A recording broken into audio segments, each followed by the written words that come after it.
What's going on, guys? I'm Bill and welcome to Bill's How To. If you have a leaking or running tap, you've changed your washers and it's still dripping, stick around because I'm going to show you guys how to fix it.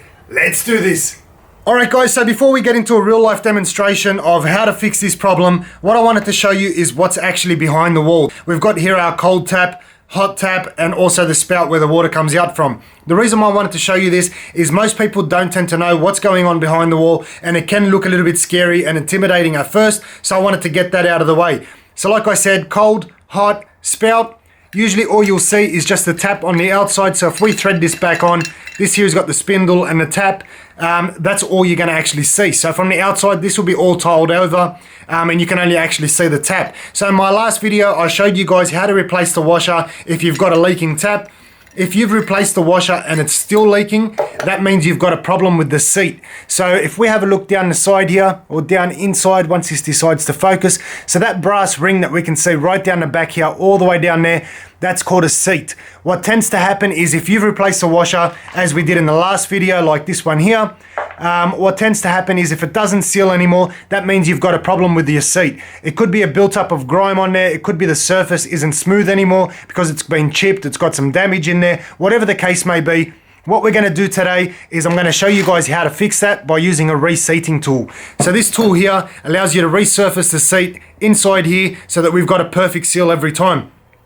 You can get these from about $5 to about $40 from your local hardware store. The $5 ones are usually a manual one, so that means you thread it in and you twist it by hand. In this case, we put it to the drill, which I'll show you guys in a second what that looks like. And all we're going to be doing is resurfacing that ring on the inside. So the cutting edges here, simply slide up against the back of that and they'll be able to cut that nice and smooth. So what I like about this one, it's got some threads on top. You simply lock that in place. We attach it to the drill and then we're able to speed up that drill and move this back and forward in order to shave down that surface.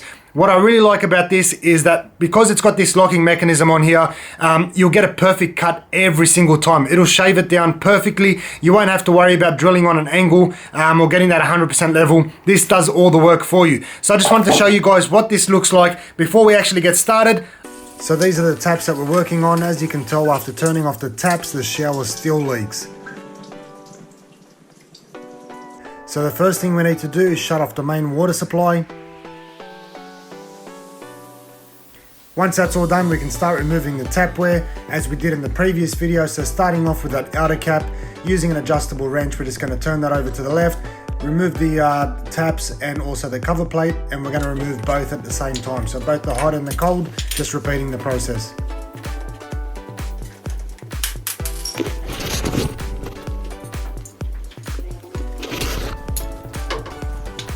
So once that's done, we're going to be using the adjustable wrench once again, and we're going to take off those spindles, taking them off to the left, so anti-clockwise. And once that's off, then we can have a look inside and have a look at the seat.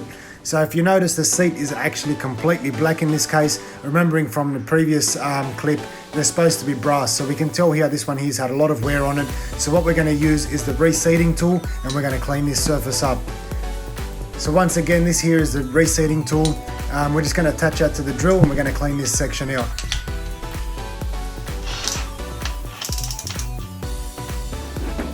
Also remembering that I said here that this has threads on it, so that'll allow me to be able to get that surface 100% level without having to put any effort whatsoever. Just simply start the drill and we can move this in back and forward motion.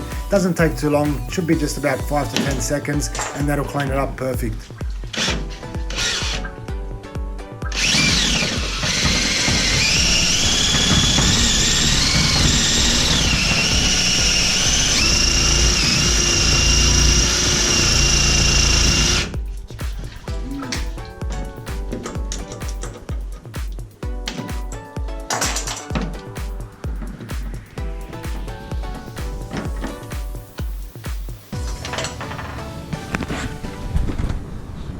So as you can tell, that's nice and clean inside now. It's all perfect, nice and shiny. It looks better than brand new. We can actually see the brass color again. You might notice that there's still leftover shavings in there. What we're gonna do is you can actually try and clean this out with your finger, or you can flush it out. I've got another trick that I like to do.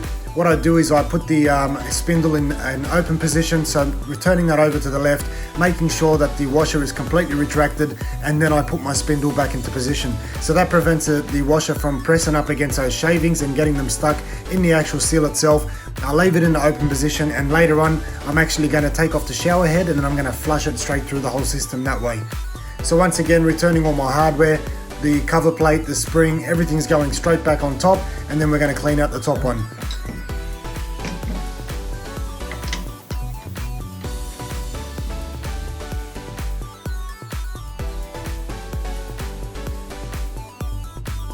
So you can see here, this one is just as bad as the last one. Very, very black. Once again, we need to clean this up, resurface the area, make sure we've got a nice tight seal. So we're going to use the drill once again.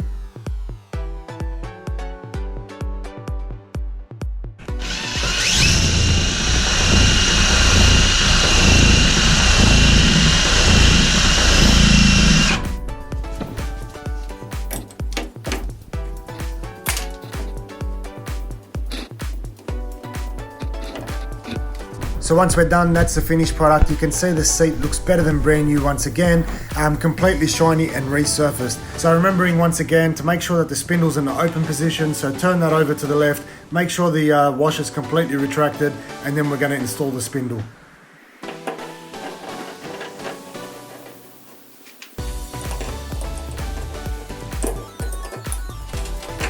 So once again, the cover plate, the spring, put the lock nut back into the tap handle, and then also put that outer nut back on as well.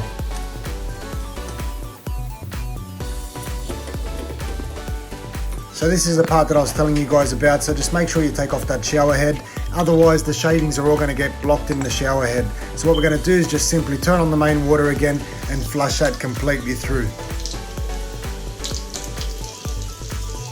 So once that's done, you can see all the shavings are left on the ground. That's exactly what we're after. That means the system's been completely flushed out.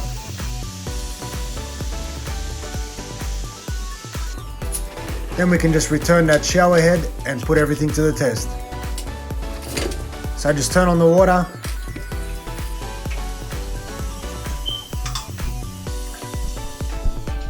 And then switch it back off, make sure there's no more drips, no more leaks. Perfect.